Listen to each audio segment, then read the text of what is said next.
Hey everyone, welcome back to Brick System Brothers. My name is Nathan Masters. I'll be hosting this video and quite a few upcoming haul videos related to some purchases I made in February and March. Most of these are eBay purchases and they're all pretty much used Lego.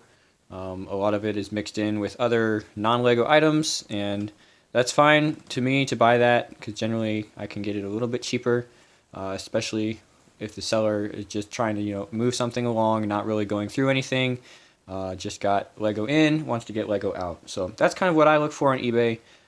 Definitely have talked about that in detail more, but want to focus on just a short series of hauls, maybe not so short if I spread it out, but kicking it off today with this Priority Mail large, medium box.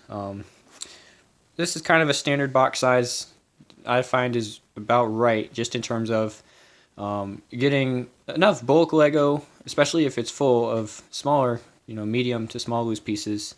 In this case, something a little different, but you go too much smaller and it starts to not be worth the shipping. You go too much bigger and the shipping starts to get prohibitively expensive. So this size right here is just about right in terms of how much you want to pay for shipping per lot. Ideally, you find lots that you don't have to, you could go pick up, so you don't have to worry about shipping there. But used bulk Lego definitely can get for cheaper. And this lot is going to be some Life on Mars. This is 2001 Lego, and this one was actually really dirty. So, Life on Mars pieces here, I think the seller had them listed at 30, and I haggled them down to 25. Sometimes if it's a buy it now item on eBay, you can make an offer. In this case, I made an offer down to 20 and got a counter offer back in the middle. And then the shipping was reasonable, $10 some to ship this. So not necessarily the best price per piece here once it's all divided out and counted and given an average. But in this time I was looking at the specific content, and most of these pieces belonging to the same Life on Mars AeroTube hanger set.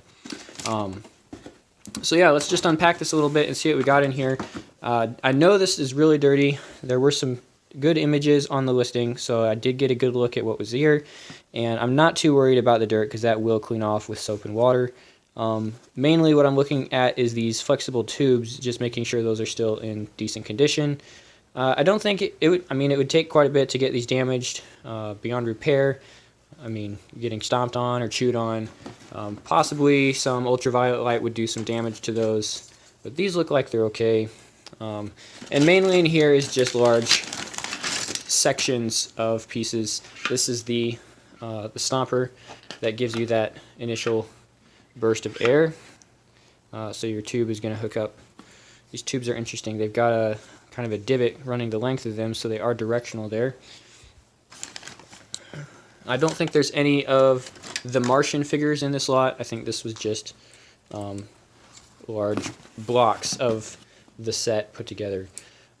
So at this point, I just wanted to kind of get a visual, like percentage of the lot that is Lego. In this case, it's going to be pretty high because most of it is from the same set.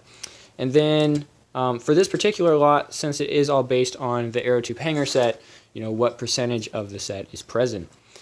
So that just involves a little bit of work with some inventories that are available on Bricklink or Rebrickable. Brickset has inventories, but you get to a certain date, and the data they pull is from the Lego site.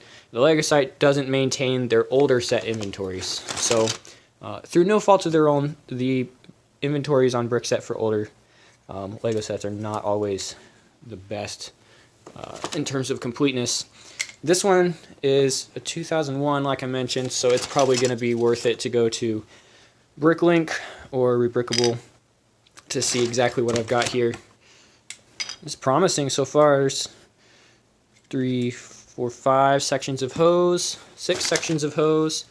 I know this is the main 3-way switch, and that has some of that gearing intact here. Some of the printed stuff. And the sand red, sand purple stuff, really cool colors, those sand tones. And we actually got the sand blue, sand purple, and sand red tones all in here. If we had sand green, that'd be 4 for 4, but I don't think there is any sand green. But yeah, so far this is looking like a decent decent purchase for what it is. Not complete, of course, but I think in this case someone maybe was able to pick up a box of random Lego, an incomplete set for cheap, and just wanted to pass it on. So, you know, paying a little bit on top of what was already paid for, but sometimes someone has to have a great deal for you to have a good deal. I feel like this was a good deal. All right, that's a pretty good visual on what's here. A lot of the sand red, sand purple, and sand blue all accounted for. Plenty to clean up here. Like, let's see which one of these was really, really dirty. Not that you guys want to see. Yeah, just kind of dusty and grimy. So maybe it sat out on a shelf for several years and got stuff accumulated. Pretty common. Lego is made of ABS, and that cleans up really easily in soapy water, warm soapy water. In this case, it'll be a soak. I'll probably try to give a little more care to this since it's rubberized plastic. The hoses as well, I'm not sure. Just maybe rinse those instead of soaking them. But the regular Lego will get soaked and cleaned, and we'll see what I've got for completeness here.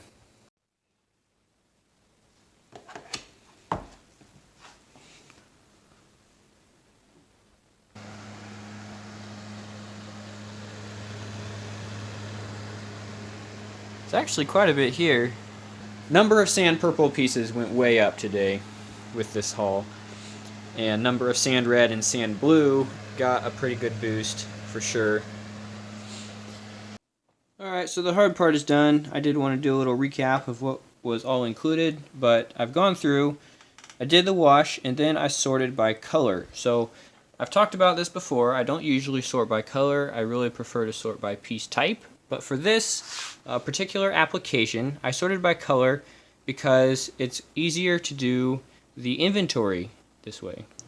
I'll skip the screen recording for today because I'm only going to talk about this briefly, but I used Rebrickable to get an inventory for the set, which is 7317, Life on Mars Aerotube Hanger. And I pulled that up, sorted by color, and actually what I did is I imported it as a parts list.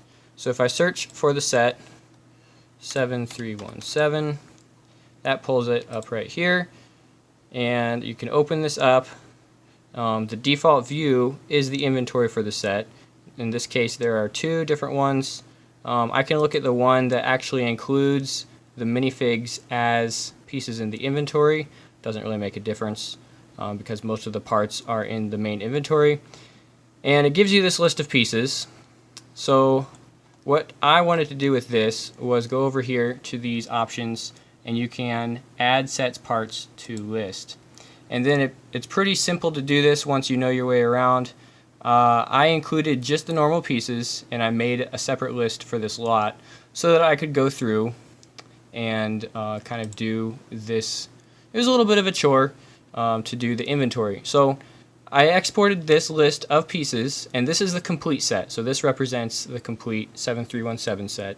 And then I went through with my sorted pieces and counted them, and then altered the inventory on Rebrickable based on what I actually had present in the lot.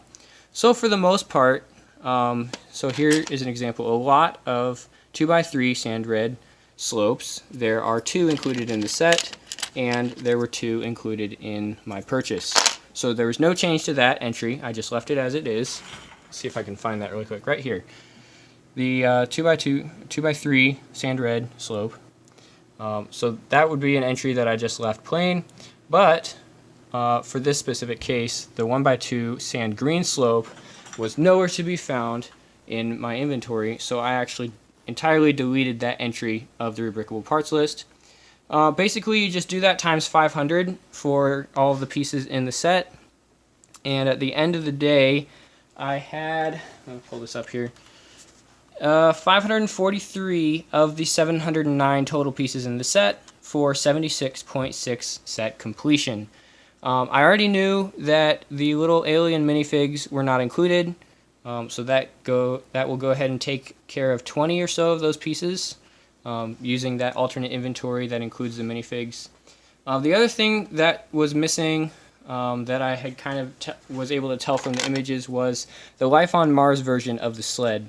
So this one was not included in the lot. I just wanted to have it here for reference. This is the Mars mission sled. So the 2011 version of the Mars Adventure or Mars mission sets. They actually did a very similar set with that theme, with the tubes and the pump and everything.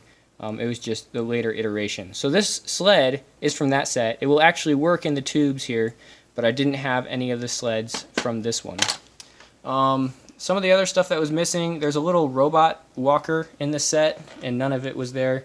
And that one actually has some sand green pieces. So we actually do have all 4 sand colors represented in one Lego set. That's kind of a cool little piece of trivia.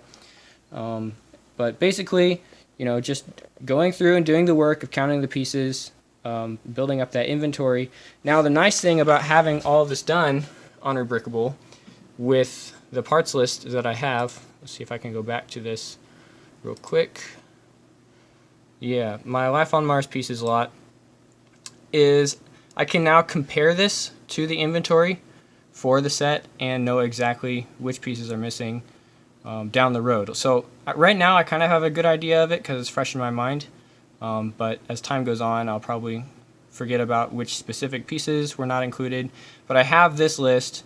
I have the exports from this list, so I can actually bring this back into Rebrickable at a later date if I don't want to leave it hanging around here, and do a direct comparison to see what's needed to complete the set.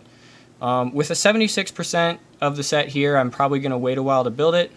Some of those pieces that are on the interior of the structure that I'd just be frustrated and they would be holding up the build. So kind of waiting on that. And the one little other side note here that I wanted to include was some of the sand blue stuff that I was showcasing during the unboxing is actually from a Harry Potter set.